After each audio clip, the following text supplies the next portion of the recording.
नमस्कार साथियों, मैं आपका दोस्त लेखक बिजनेस कोच डॉक्टर उज्जवल पाटनी। आज के इस शो में आप सुनेंगे असाधारण कहानियां और जानेंगे इन्वेस्टिंग के तरीके मुझसे नहीं, भारत के Warren Buffett big bull Shri Rakesh Jhunjhunwala से। आज जिस राकेश झुनझुनवाला की हम बात कर रहे हैं साथियों, इनको इन्वेस्टर कहूं, इनको ट्रेडर कहूं या बहुत कम लोग जानते हैं इनको फिल्म प्रोड्यूसर कहूं। इंग्लिश विंग्लिश जैसी पिक्चरें इन्होंने बहुत सी पिक्चरों को प्रोड्यूस किया है। बॉलीवुड में इनका बहुत इंटरेस्ट रहा है। दोस्तों, जब जब मैं राकेश झुनझुनवाला जी से मिला तब कोई ना कोई ऐसी शार्प बात उन्होंने कही जिससे मैं प्रभावित हो गया। बहुत सीधी, बहुत खरी, बिना किसी की परवाह किए कि कोई बुरा मानेगा या भला, बेबाकी से, जिंदा दिली से अपनी बात कहते थे और अपने सिद्धांतों को बिना किसी भय के, बिना किसी गोपनीयता के वो शेयर करते थे। और यदि एक शब्द में उनको कहूं ना, तो मेरी जानकारी में वो सबसे जिंदा दिल लोगों में से एक थे। If a movie has to be made on you, your biopic, whom do you think should be the actor? Actors का बोलना, एक्टर का क्या? एक्टर तो मैं हूं ना।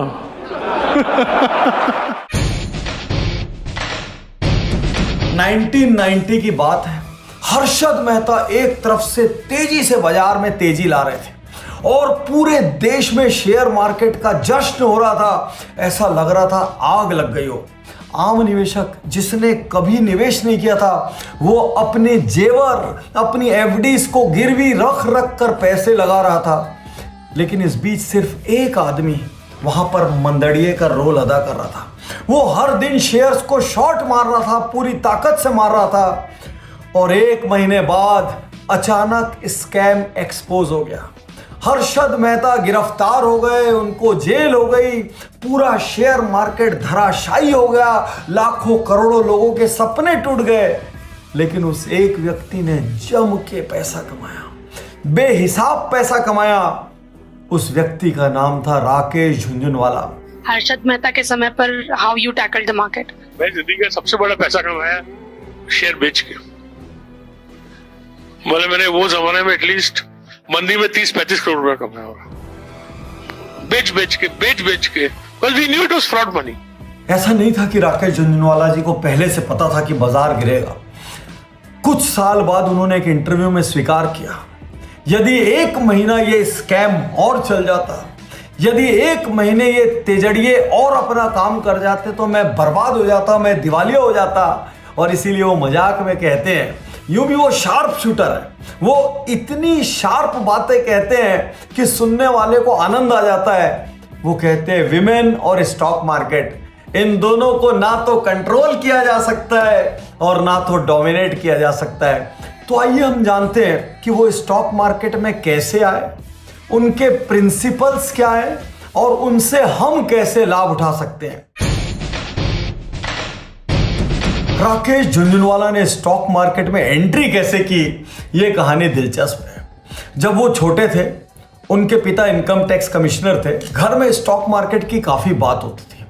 वो अपने पिता से अनेक तरह के सवाल करते, उनके पिता जवाब देते और उन्होंने मन ही निर्णय कर लिया कि मुझे स्टॉक मार्केट में जाना है। एक बार वो अपने पिता के पास गए और उन्होंने अपनी इच्छा जाहिर की। पिता ने कहा, पहले अपना प्रोफेशनल क्वालिफिकेशन लो और उसके बाद जो करना है सो कर लेना। ठीक है भाई, पापा की बात मान के उन्होंने कॉलेज किया। उसके बाद उन्होंने चार्टर्ड अकाउंटेंसी की डिग्री ली। फिर अपने पापा के पास गए। पापा को पता था यह मानेगा नहीं, एक दिन जाएगा तो स्टॉक मार्केट में। तो उन्होंने हाँ तो कर दी, लेकिन एक शर्त के साथ। उन्होंने कहा, ना मैं तुमको पैसा दूंगा, ना ही तुम किसी पहचान वाले से पैसा ले सकते हो, और बाकी जो करना है सो करो। अब वो हैरान परेशान हो गए। 5,000 रुपए से उन्होंने शेयर मार्केट में निवेश शुरू किया और दोस्तों 5,000 रुपए देखते ही देखते कितने बिलियन डॉलर हो गया, ये आप स्क्रीन पर देख सकते हैं। ये नंबर बोलते हुए मेरी जवान कांप रही है। और उनको एक लेडी ने भरोसा करके कुछ पैसे और उधार दिए। वो पैसे भी उन्होंने लगाए, वो पैसे भी काफी रिटर्न देने लग गए और उनको शुरुआती एक शेयर में जमकर फायदा हुआ और वहां से उनकी गाड़ी चल निकली। उस जमाने में ब्याज 12-13 टका मिलता था। मैं बोला मैं 18 टका ब्याज दूंगा, मैं आप मुझे पैसा दीजिए। तो पहले एक लेडी ने दिया, वो बोले सिक्योरिटी में, बोला सिक्योरिटी में तो मैं हूं, मेरे पास और कुछ नहीं।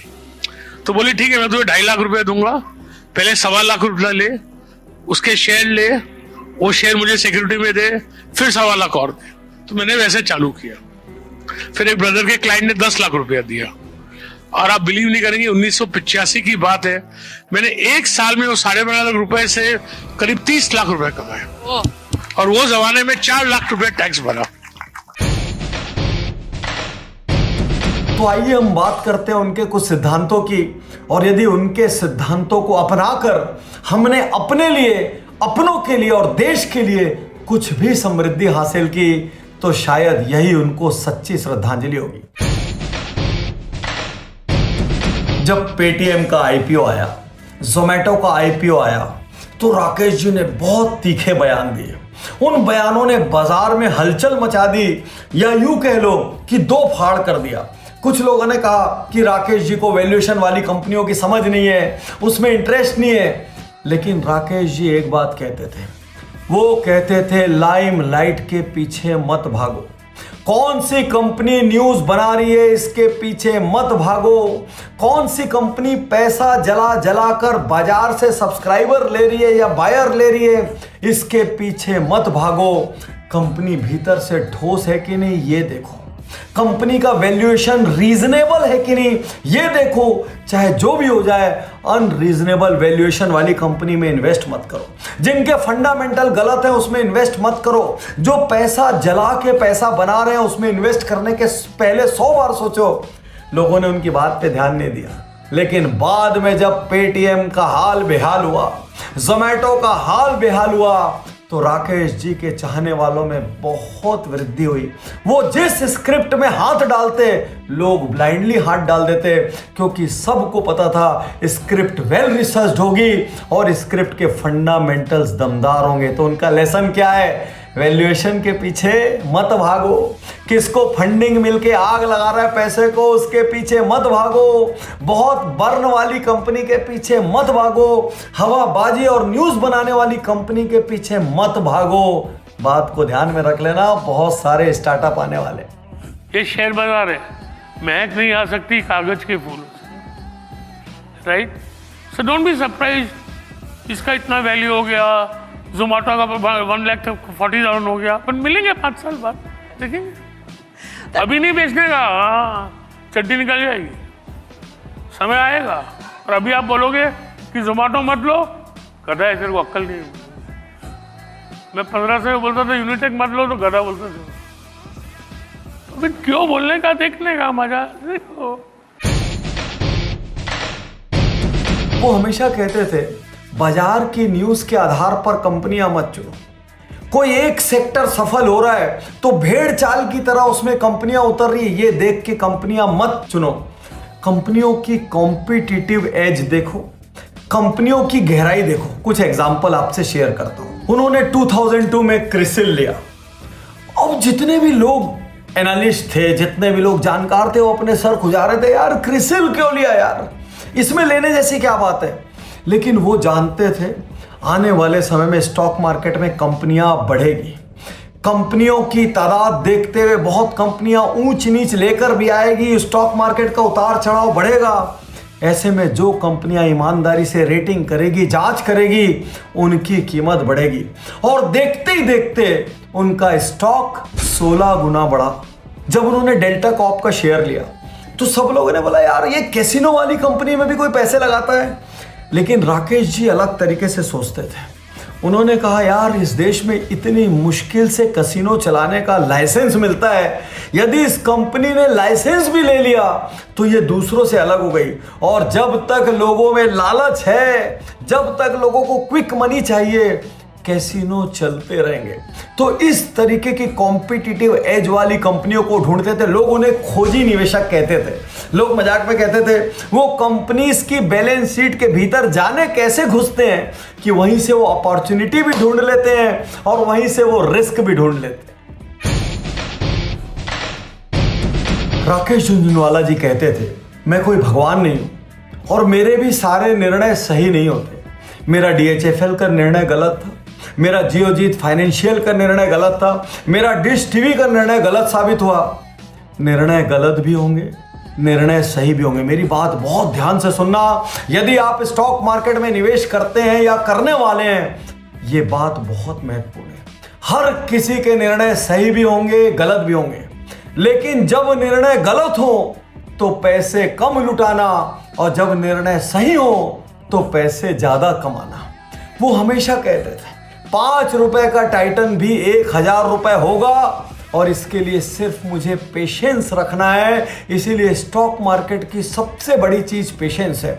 यदि आपका पोर्टफोलियो 20-30% डाउन हो जाए, हड़बड़ा के बाजार मत छोड़िए, भागिए मत। कंपनी के फंडामेंटल पर, अपनी रिसर्च पर, अपनी फोरकास्ट पर भरोसा रखिए। यदि सब कुछ सही चल रहा है तो एक दिन रेट वापस आएगा।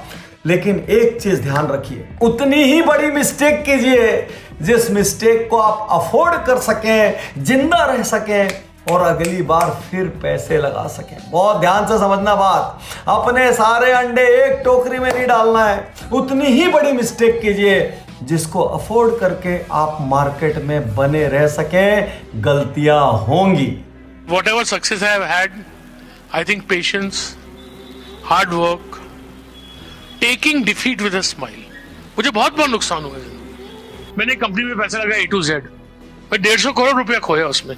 मैंने कभी उसके प्रमोटर से तेज बात नहीं की। मैंने बोला मैंने उसको परखने में गलती की। अपना डिसीजन के लिए अपने आप को ब्लेम करो, उससे सीखो और भूलो उसको। मेरे एक करीबी अक्सर राकेश जी की बातें करते हैं, तो वो कहते हैं राकेश झुनझुनवाला एक अलग किस्म के निवेशक हैं। वो किसी कंपनी में पैसा लगाने के पहले खूब रिसर्च करते हैं, लेकिन पैसा लगाने के बाद निश्चिंत नहीं हो जाते। बहुत सारे लोग पैसा लगा देने के बाद किसी स्टाफ के भरोसे कंपनी को छोड़ देते हैं, अपने यहाँ बैंकर्स रखते हैं, उनके भरोसे कंपनी को छोड़ देते हैं, निवेश को छोड़ देते हैं। लेकिन राकेश जी लगातार जिन कंपनियों में निवेश करते हैं उनकी मीटिंग्स में हिस्सा लेते हैं, उनकी क्वार्टरली मीटिंग्स, कन्वेंशंस में जाते हैं, वहां पर खुलकर सवाल दागते हैं। मैनेजमेंट की कोई भी बात यदि उनको पसंद नहीं आए, मैनेजमेंट को हिला देते हैं, लेकिन अपने जवाब लेते हैं। इसीलिए बहुत सारी कंपनियां राकेश जी के बोर्ड में रहने को एक एडिशनल एसेट मानती है।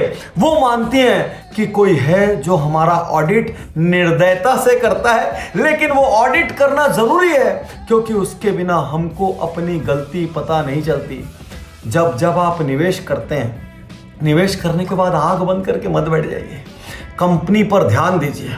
कंपनी के बिजनेस में क्या चेंजेस आ रहे हैं, कंपनी की बैलेंस शीट में क्या चेंजेस आ रहे हैं। ऐसा नहीं है कि कोई एक कंपनी अच्छी है तो हमेशा अच्छी रहेगी। जब गलत निर्णय शुरू होते हैं, बड़ी बड़ी कंपनियों को खत्म होते हम सब ने देखा है। The stock market is fire, it's आग।